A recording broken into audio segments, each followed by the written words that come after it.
And we capitalize on what we see. Wanna go to Pitville? Come join the Pip Academy and learn the Pip drill. Let's take the trip to Pip. What's going on, you guys? I want to provide some analysis on gold for the week of February 26th through March 1st. All right, and so we can see that gold is still bullish. Higher high, higher low, higher high, and then price is kind of ranging off in this area here. Okay, so if we drop to our 4-hour time frame, one of the things that we can see is that price is still bearish on the 4-hour. Hence, we have lower low, lower high, lower low. Okay, I know a lot of people might be saying, well, this area here is lower than this area, but when you look at that closely, this is pretty much a liquidity grab. This area here didn't close above that area, and so no candle closures above this area. We had liquidity come up, snatch this, and then kind of drop to the downside. Okay, but if we kind of look at this under the microscope, we can see that if we utilize our Fibonacci tool, price is creeping up on our 78.6 area, and we have a 4-hour supply up in this area here. So now I want to show you guys something. If we drop down to the 15-minute, we had a bit of a topsy-turvy on gold, kind of ending the week off, and I'll show you what I mean. Look at all of these breakup structures, change of characters, or whatever you want to call it. So price started off higher high, higher low, higher high, breakup structure. Okay, then price turned around, give us another breakup structure in this area. Price came around,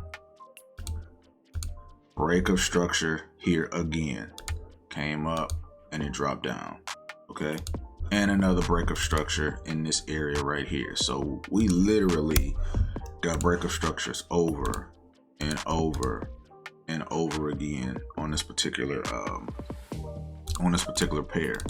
And so I'm sure that some traders, they took L's on this and things like that. So yeah, it definitely was a roller coaster ending the week off with gold. Okay, but if we look at where gold is right now, we can see that gold is approaching this imbalance zone and this 15-minute and 4-hour supply up in this area. Why is that? Because we still have a lot of unhealthy price action over in this area right here that needs to be mitigated.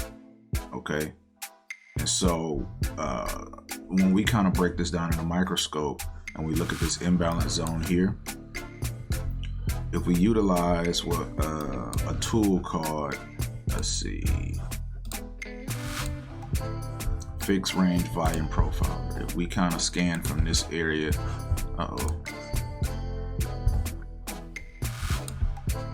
just happened with that? All right, it's not liking that. Let's see, let me remove that. Let's try that again.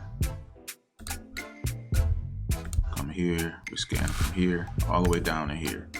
All right, and we kind of analyze this under the microscope. One of the things that we can see is our true imbalance is right up in this area here, because as you can see, we had a lot of sellers in this area. But if we utilize this tool and we kind of analyze the imbalance areas, we can see clearly that in this area, and even moving up to here, there were literally no buyers.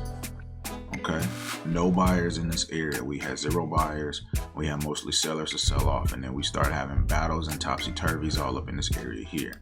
So this is our true imbalance area for gold, and so I'm looking for price to literally come up to this area and possibly mitigate it. Let's see what price is right now. So we're creeping up on it. Okay, so I'm looking for price to possibly come up in this area here, maybe give us a breakup structure retest, and then drop off to the downside. Okay, hey you guys, I hope this helped you guys for your analysis for gold. If you guys have any questions, you guys can join our community chat and we can chat about it, talk about it, but I'll be heavily involved in it this week. And I pray, as always, that you guys are more profitable this upcoming week than you were the previous week. Until then, I'll see y'all in the next video. Then we capitalize on what we see. Wanna go to Pitville? Come join the Pip Academy and learn the Pip drill. Let's take the trip to Pitville.